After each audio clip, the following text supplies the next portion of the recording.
if I follow a billion laws in a billion seconds. Are you following the Lord's laws? The laws, statutes, commandments that's in this scripture right here. For 1 second. I'm going to If answer. I passed a billion laws and did everything correctly a billion times in a billion seconds, you still gonna have a point. You're not answering my question. You're not answering. You're beating around the bush. You're not answering my question. There's actually gonna be a mistake. Are you following the law, statutes, commandments to the best of your ability? Okay. Are you? I said yes or no. That's a yes or no question. Both sides. Give me the truth. This is the actual question. Is it okay?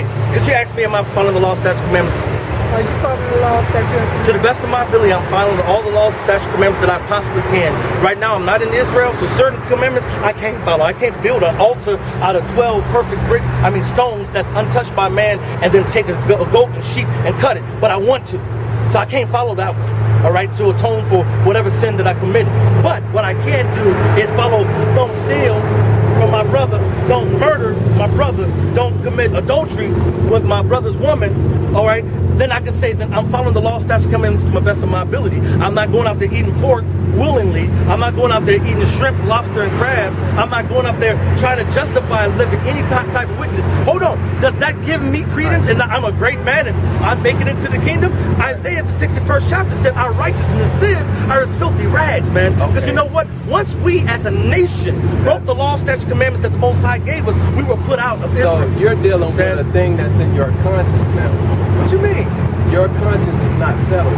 What you mean? You're hoping, you're guessing. You keep saying guess. Let's look at the definition. What's the definition of the word guess? Let's see what the definition of the word guess is, and see what the definition of the word hope is. When you lay down at night, are you at peace? I'm at peace. Told all the time. I'm at peace. But what holds that together? The Most High. Which is it based on a single law or something that you study? It's based on hope that the Most High is given. Okay. It's still recording. All right, cool. If you're keeping, it's based on the Most High, man. I'm telling you, like first of all, do you know that you're a Hebrew Israelite by blood? Did you know that you're I can answer that 70 different ways, but it won't add up to nothing. So you don't believe you're Hebrew Israelite? I can give you so many facts on so many things. Facts given by who? So many facts. Okay, but that still doesn't. So where did black men come from originally? Do we come from Africa? How many times do you have to say that to a person? I'm asking a question. You say you can prove it 70 different ways. I'm asking a simple question. Let me answer it like this. I am at total peace. You're not okay, listen what I'm saying. 100%. That there is no doubt that I have any confusion about who I am, where I'm going, why, when I get there, and what am I trying to accomplish when I get there. What's the compensation plan? It's already been set. I'll ask one more time. And after that, I'm going to just go back to talking to these people. Because I've been dealing, you asked me a question, I gave you an answer. If I gave it to you straight, it was straight. If I put a scripture, back it up, I backed it up with a scripture. But I asked you a simple question. All right, and the only way I'm going to deal with somebody, intellectually speaking, is he's going to deal with me back. Now, you're not bringing out no scripture. I don't even know if you believe the Bible. Do you believe the Bible? I'll say it like this. Oh, no. Ask that question. I have to say it like this. Do you believe the Bible? Whatever you say to me, you have to be able to say it to any race that's standing. Oh, I said, man, if it was a Chinese person. Matter of fact, do you know who owns that nail salon right there? It's some Asians. They come over here and listen, and I say the same thing. And if they ask me, I'm telling you, you're an Asian, you're a heathen, you're going to be destroyed, or you're going to be put in captivity when the Most High come back. If a white man was here, matter of fact, we've had white people come up, and I've told white man that I would tell them their judgment and tell them that they're going to get it from the Most High. And we even had white people kneel down and kiss our feet, man. You know what I'm saying? And that's in the scriptures that they would do that.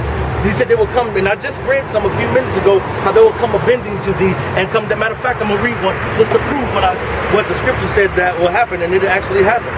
This is Isaiah, the 60th chapter. It says in the 14th verse, the sons also of them that afflicted thee, young man. What what nation of people have afflicted our people? You know what the word afflicted means? Afflicted means brought pain and hard pain and like beat up and hurt people. What nation of people have hurt black people? White people. Okay. The sons also of them that afflicted thee, white man, shall come bending unto thee. When you bend, what do? You bend your knees, you bend your waist, all right? And all they that despise thee, which means all the rest of the nations, shall bow themselves down at the soles of thy feet, and they shall call thee the city of the Lord, the Zion of the Holy One. I've told white men that, and some white men have found it in their wicked mind to sit there and hope that we show mercy in that kingdom, because the Spirit told them that we tell them the truth, and they sit down there and bow down, and some of you kiss the feet. Now, do we go around there and try to make every white man kiss a feet? No, because my job is to wake up my people. But if they come up amongst us, which they do, I'm going to tell them the truth.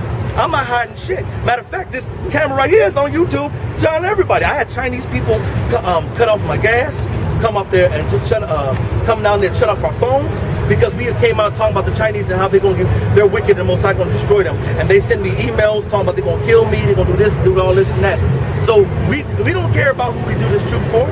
It's the truth, man. And not only do we got the proof through the scriptures, we got the proof through archaeological proofs.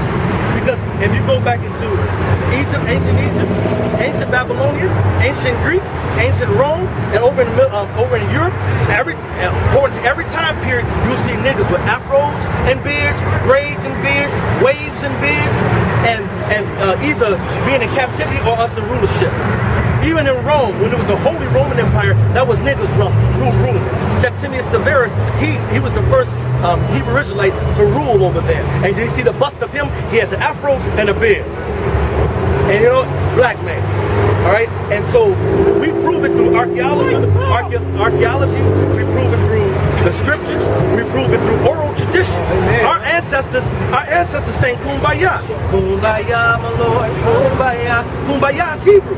The Hebrew word for kum, arise. Ba, come in. Yah is the short name of the Father. And the song, swing low, sweet chariot. The first verse says, I looked over Jordan. Where's the river Jordan? In Israel. And what did I see? Coming forth to carry me home. How are the slaves singing about a river in Jordan when they wouldn't even let us read the Bible? Because the Most High put that in our spirit, and we passed that on as we did all the other Negro spirituals, wade in the water, how to get to the land of the north, to get away from the harshness of the south. And we passed that oral tradition. Oral tradition, I think, trumps a lot of the other ones, because that's the one they can't. And you ain't seen a bunch of Chinese kids saying, you ain't seen a whole bunch of Japanese doing that, all these other races doing that. That was our people did that. All right, so we got oral tradition, you got the Bible, you got historical books. I got a book right here, Nature Knows No Color Lines. They said that we all come from Africa. But if we go in here, we find out the Moors, and for the camera's sake, the Moors, they got the Moors, German, note the Negroes with crowns and the bishop right from German, Central European. And if we go through the whole thing, British families top the Moors of Yorkshire, and we go into the whole lineage of so-called European royalty. That was us. Right here at the top is King Henry VIII. All right? Why is that a black man? And Sir Thomas More, a black man, and they sit up there telling the white man told us we all come from Africa. But no, the slave trade went in a triangular fashion. All right? It went from Europe to the ports of West Africa, over, and I don't have a map of America, I gotta bring one of them out, over to South America, up to North America, back over to Europe, back down to Africa. That was the slave trade. That was the circle that they went during the slave trade time. And just because I'm in California and I take a boat or a boat to Hawaii, don't mean I'm from California or from Hawaii. Just that I was there and I took a boat from California to Hawaii. So in order to prove facts and prove truth,